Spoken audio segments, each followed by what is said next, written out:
गाजियाबाद के गांव में सरपंच का चुनाव होने वाला था। इस बार चुनाव में महिलाओं की सीट थी। टुनटुनी चिड़िया गांव के पक्षियों में रजाइयां बंटवाती है। टुनटुनी, ये मैं क्या सुन रहा हूँ? तू प्रधानी का चुनाव लड़ रही है? हाँ मामा, सही कहा आपने। लेकिन ये चुनाव के चक्कर अच्छे नहीं होते। ये सब तो पैसों का खेल होता है बेटा। हमारे पास तो इतने पैसे भी नहीं है। मामू, आप फिक्र मत कीजिए। मेरी कालू कौवे से बात हो गई है। वो कह रहा था कि चाहे जो भी हो जाए, जो गांव की पुरानी प्रधान सुंदरी देवी को वो प्रधान बनने नहीं देगा, क्योंकि उसने कभी गांव में किसी का भला नहीं सोचा। वो सिर्फ अपने बारे में सोचती है। बात तो तू सही कह रही है। वह जब से प्रधान बनी है, उसने आज तक किसी भी जंगल वाले की कोई मदद नहीं की। बस अपनी कोठी गाड़ियाँ यही बनाती गई है। लेकिन एक बात बता, हम पैसे कहाँ से लाएंगे? मामू, आप फिक्र मत कीजिए। कालू ने कहा है कि मुझे बस चुनाव में खड़ा होना है और आगे जाकर एक अच्छी प्रधान बनना है। बाकी सारे पैसे तो वही लगाएगा। अगर ऐसी बात है तो ठीक है, तू जरूर लड़। बस हमारे घर की इज्जत का ध्यान रखना बेटा, क्योंकि तेरे माँ बाप ने जाते समय तुझे मेरे ही हाथों में सौंपा था। आप बिल्कुल फिक्र मत कीजिए, मैं कोई गलत काम नहीं करूँगी। दूसरी तरफ कालू अपने दोस्त जग्गू कालिया के साथ खेतों में सोया होता है और वो नींद में बड़बड़ाता है। टुनटुनी प्रधान जिंदाबाद, टुनटुनी प्रधान जिंदाबाद। मामू देखो, मैंने कहा था ना, अब आप मेरा टुनटुनी से निकाह कर दीजिए। गुरुजी, आपको लगता है टुनटुनी से निकाह करना इतना आसान है? क्या उसका मामू इतनी आसानी से होने देगा? टुनटुनी प्रधानी जीतेगी और मैं तुरंत उसके मामू से टुनटुनी का हाथ मांग लूंगा। तो गुरुजी, हमें इसके लिए पूरी मेहनत करनी होगी। टुनटुनी को जिताने के लिए हमें सबसे पहले दुश्मन की सारी खबर रखनी होगी। शाम दाम दंड भेद सारे ही तरीके अपनाने होंगे। तो चलो चलते हैं गाँव में।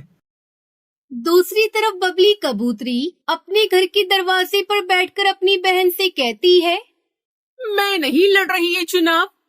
तू ऐसे क्यों कह रही है? तू तो पर्चा भर के आई है। पर्चा तो भर आई हूँ, लेकिन अब सोच लिया है कि मैं कोई चुनाव नहीं लड़ूंगी। मैं अपना नाम वापस ले लूंगी। बहुत हो गया ये रोज का नाटक। कालू बाहर खड़ा होकर सब सुन रहा होता है।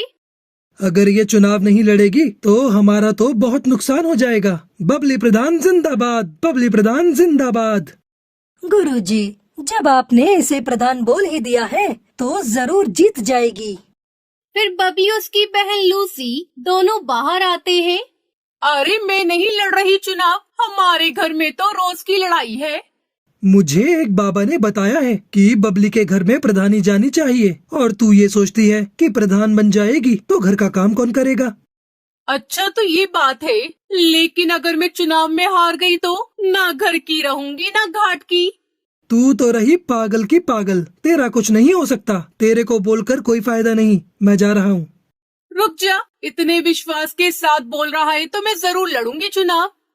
ये हुई ना बात। अब तेरी बात में कुछ वजन लग रहा है। मुझे तेरी सीट को मजबूत करने के लिए बड़े काम करने हैं। तू जल्दी से जा और 25,000 लेकर आ। 25,000 किस बात के? जो तेरे खिलाफ है उनको पैसे देकर ही तो तेरी तरफ करना होगा। मैं क्यों दूं पैसे? एक तरफ तो तू कह रहा है कि बाबा ने तुझे बताया है कि मैं ही चुनाव जीतूंगी, फिर तू पैसे क्यों मांग रहा है? बाबा ने ये भी बताया है कि तेरे दुश्मन पैसों से बड़े ताकतवर हैं और वे पैसे खर्च करके तुझे हराने की पूरी कोशिश करेंगे। अगर ऐसी बात है तो मैं पैसों में आग लगा दूंगी। अभी लेकर आती हूँ पैसे। बबली कबूतरी कालू को पैसे दे देती है। बबली प्रधान जिंदाबाद, जिंदाबाद, जिंदाबाद। अपने लिए 5-6 अच्छे सूट बनवा ले चुनाव के प्रचार में जाने के लिए। बाकी तेरे पोस्टर मैं बनवा दूंगा, उसके लिए पैसे अलग से दे दे मुझे। अलग से कैसे पैसे? 25,000 की जगह 30,000 दिए हैं। ठीक है, पोस्टर के खर्चे का बाद में देख लेंगे। अब मुझे बहुत काम करना है, जाने दो। बबली प्रधान जिंदाबाद, जिंदाबाद, जिंदाबाद। बबली प्रधान जिंदाबाद करते हुए वो वहाँ से आगे निकल पड़ता है। कालू पूरा माहौल बना देगा, तुझे प्रधान भी बनवा देगा। गुरुजी, कमाल हो गया। 1 मिनट में 30,000। चलो सुंदरी प्रधान के घर। सुंदरी प्रधान जिंदाबाद, जिंदाबाद, जिंदाबाद। सुंदरी प्रधान जिंदाबाद। सुंदरी प्रधान जिंदाबाद करते हुए वो दोनों सुंदरी प्रधान के घर पहुंच जाते हैं। मेरे टक्कर का इस पूरे गांव में कोई नहीं है। प्रधानी का चुनाव तो मैं ही जीतूंगी। हाँ सुंदरी प्रधान, तुम बिल्कुल ही सही कह रही हो, तुम ही जीतोगी। मैं तो स्कूल में खड़ा होकर सारे वोट तुम्हारे ही नाम पर डलवाऊंगा। मेरा बस चले तो सबको भगाकर खुद ही तुम्हारे नाम पर वोट डाल दूं। कालू, तू याद रखना मुझे। इसमें याद वाली क्या बात है? मेरे दादा परदादा, इसके दादा परदादा सब हमेशा से ही तेरे साथ हैं। बस कालू, तूने कह दिया तेरा साथ है तो आधा चुनाव तो मैं अभी जीत गई। अब तू एक काम कर, थोड़े कंबल ले जा और गांव में बंटवा दे। सुंदरी प्रधान, हम ऐसे ही किसी के पास नहीं जाते, और किसी के साथ खड़े हो गए तो उसे जिताकर ही छोड़ेंगे। सही कहा ना चक्कू कालिया? तो बोलो सुंदरी प्रधान जिंदाबाद। बस तुम तो अपनी प्रधानी पक्की समझो। वैसे तो मुझे खुद पर पूरा विश्वास है। अब तुमने कह दिया तो विश्वास और पक्का हो गया। अरे हम जो बताने आए थे वो तो भूल ही गए। मेरे पास बबली आई थी नोटों की थैली लेकर। हमने वो पैसे नहीं लिए। जब उसको वोट ही नहीं देना है तो थैली क्यों लेना है? अच्छा किया। अगर तेरा समर्थन मिल गया कालू, तो मुझे हराने वाला कोई नहीं है। तुझे समर्थन चाहिए या वोट चाहिए? बस समर्थन तो हम तेरे लिए ले ही आएंगे, और जो वोट नहीं देगा उसे खिला पिला कर तेरी तरफ कर देंगे। मुझे तेरे से यही उम्मीद थी कालू। तू जिस चीज पर हाथ रख देगा वो तेरी होगी। बस एक बार मुझे चुनाव जीत जाने दे। जिस चीज की भी जरूरत हो आकर ले जाना।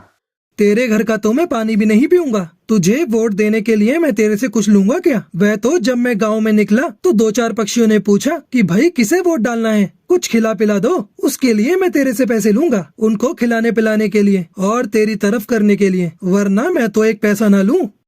कालू, जब तेरे जैसे लोग मेरे फेवर में है ना, तो मैं ही जीतूंगी चुनाव। अरे वो हरिया तोती आई थी मेरे पास पैसे लेकर कि मैं और अपने साथ वाले वोट उसे दे दूं। मैंने तो सीधा ही मना कर दिया कि मैं नहीं लूंगा पैसे। जब वोट उसे नहीं देना तो उसके पैसे क्यों लेना? ठीक किया तूने। मैंने उसको साफ साफ कह दिया कि इतने पैसे तो सुंदरी ऐसे ही दे देगी मुझे। अब तुम एक काम करो सुंदरी प्रधान, मुझे 25,000 ला कर दो। मैं उनके लिए काजू बादाम और फलों की टोकरी उतरवाता हूँ। बस फिर देर किस बात की है, ये ले पैसे। वो सुंदरी प्रधान जिंदाबाद करते हुए वहाँ से निकल जाते हैं। दूसरी तरफ हरिया तोती के घर उसका पति तोताराम परेशान था। क्या सोच रही हो? मैं ये सोच रहा हूँ कि तू इस बार चुनाव मत लड़। क्यों न लड़ू चुनाव? मेरी बात हो गई है, सारा गांव मेरे साथ है। अरे 2 बार तो मैं भी चुनाव लड़ चुका, देख हार के बैठा हूँ। तुम हार गए लेकिन मैं तो जीतूंगी। अरे रहने दे, तू क्यों घर को बर्बाद करने पर तुली हुई है? तुम कुछ भी कहो, मैं तो लड़ूंगी चुनाव और जीतूंगी भी। तभी कालू आता है। हरिया प्रधान जिंदाबाद। देखो, कालू खुद मेरी जयकार करते हुए आ रहा है और ये जिसके पीछे लग गया वो तो जीत ही गया समझो। अरे तोताराम, क्या बात हो गई? दुखी क्यों हो?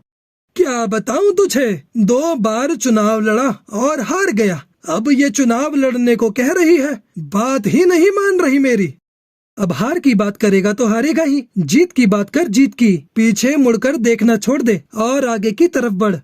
कौन समझाए? ये तो पुरानी बात पकड़ कर ही बैठे हैं। मैंने कहा जिसके साथ कालू हो उसकी तो जीत ही होगी। अब तुम्हें क्या बताऊं, 3 बार आ गए मेरे घर पर 30,000 40,000 लेकर। कह रहे थे कि तुम बस चुनाव जितवा दो, पैसे चाहे कितने भी लग जाएं। तूने किसी को हाँ तो नहीं करी? ऐसे कैसे हाँ कर देता? ऐसी गालियां दी, अगर तू सुनती तो तेरे कानों से खून आ जाता। बिल्कुल सही किया तूने। मैंने तो बोल दिया कि तू 30 लेकर आई है, 40 तो हरिया मुझे ऐसे ही दे देगी। इतने पैसे तो नहीं दे पाऊंगी। कितने पैसे दे पाएगी? बताओ जी। क्या बताऊं, 15,000 दे दे कालू को। ठीक है, ये तो हमारे घर की बात है। बाकी के पैसे बाद में दे देना। और एक बात बता दूं, ये पैसे मैं अपने लिए नहीं ले रहा, लोगों की खुशामद के लिए ले रहा हूँ, ताकि उनका वोट तेरे नाम पर डलवा सकूं। मुझे क्या करना है पैसों का? वोट के लिए तो हमने दारू मंगा रखी है। अरे बेवकूफ, जो दारू नहीं लेता उनके लिए कुछ और मंगवाना पड़ेगा। बस ये पैसे उनमें ही खर्च करूँगा। ठीक है, पैसे ले जा और दारू की बोतल भी ले जा और बना दे हमारे नाम का माहौल पूरे गांव में। कालू और जग्गू कालिया हरिया प्रधान जिंदाबाद करते हुए वहाँ से निकल जाते हैं। कुछ दिनों बाद बबली अपनी बहन से कहती है, मुझे बाकी किसी से डर नहीं है, सिर्फ टुनटुनी से डर है। बिना पति की इलेक्शन लड़ रही है। गांव के सारे मर्द पक्षी तो इसे ही वोट देंगे। तुम फिक्र क्यों करती हो?